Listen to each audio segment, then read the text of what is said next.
Hello students, today we are going to discuss about SLR1 grammar. Okay, the full form of SLR1 is simple LR1 grammar, or we call it as simple LR grammar, and it is easy to construct the simple LR grammar. Okay, and it fills the reduce operations based on follow. Okay, we use the follow operation here. Okay, in CLR we use first operation.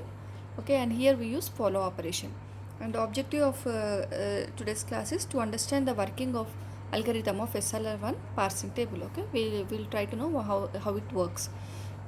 Okay, and we'll try to understand the working algorithm by taking an example.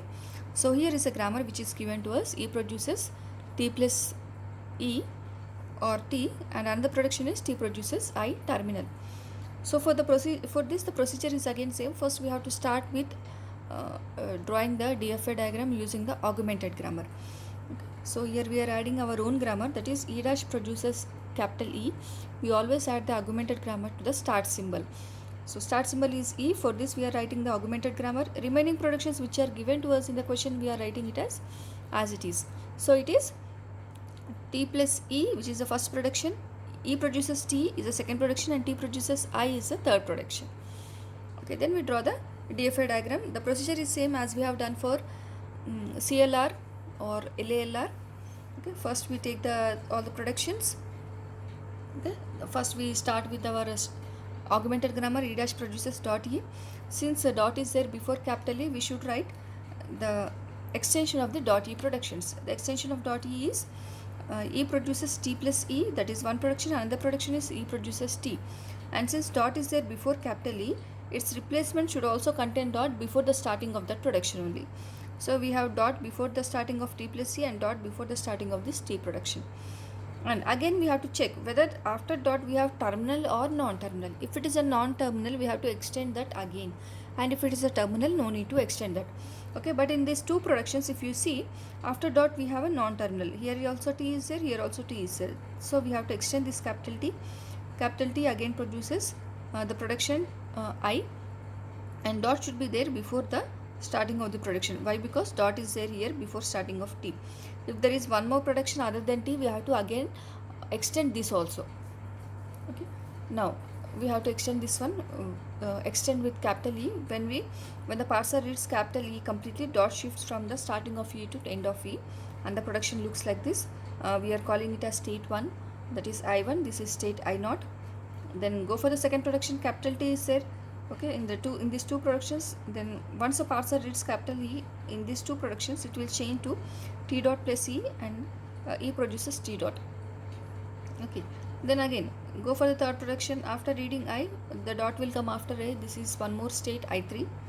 Okay, now these two are reduced, I1, I3. There is nothing to read after dot, so these are final items. Here after dot we have something. Okay, we have plus, we have capital E. These are not read by the parser till now, so we have to make the dot move up to capital E. Until that stage we have to go on extending the state. Okay, so take the first production here. Among these two, take the first one. So extend with plus.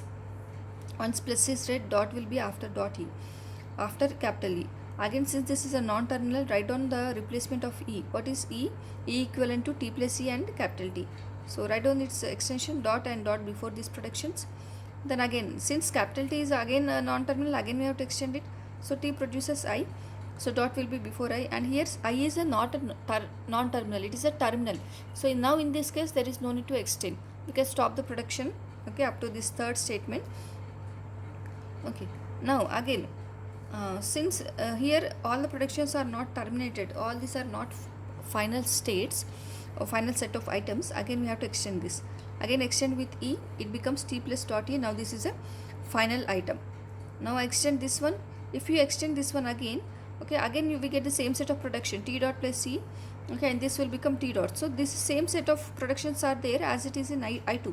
So that's why we have again given a link from I4 to I2. Okay, when we start with T, and when we completely read I, again we get the same set of productions as in I3. So again we are giving a arrow towards this I3.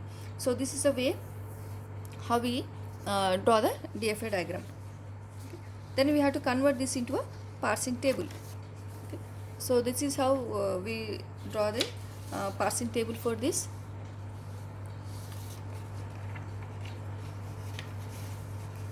Okay, so here again the parsing table will be same in all the types of parsers. We have state, action and go to. Okay, so we have this states. Okay, we have 5 states, okay, in our DFA diagram. Okay, so we are going for this 5 states are there, so take down 5 states, and in the given question we have the plus and I as our terminal values. Dollar will be by default, and capital E and T are the non-terminals. So by seeing the diagram, we will we will fill up the table. I naught with capital E, it is going to I1, okay, and with capital T it is going to I2. So here in case of non-terminals, we have to just write the numbers. We are not going to write I naught, I1 or I2, just 1 2. And with I it is going to I3. So we are not going to write I3 here. Instead of that, we are going to write shift 3. S means shift. S3 for terminal values, we will write S and R. Okay, then I1 it is accepted. Starting symbol is finished, so it is accepted here. So we write under dollar only we have to write accept. Okay. So this is a rule. Okay, for all the start symbols, okay, if it is ended, we have to write as accept under dollar only. Then we have I2. I2 state, it is with plus, it is going to I4, that we write it as S4. Okay, so there is only one extension. Okay, and we have so here we write I2 with plus, it is going to I4, and E produces E goes to T. This is the production. Okay, this is completely red. Okay, so this is okay. We'll come to this reduce operation again. So then go for I4 with capital E, it is going to I5. So under capital E we write 5. With the capital T it is going to I2. With capital E it is going to I2. Okay, and then with I it is going to 3. So with I we are writing it as S3. Now coming to this reduce operation, how we have to write the reduce operation? Here we are going to use follow. So go to I2 state. Under I2 we have already done, this is one shift operation, first production. E produces T dot is reduce operation. It is related to the production rule 2. Okay, we have given the numbering for the production rule 2.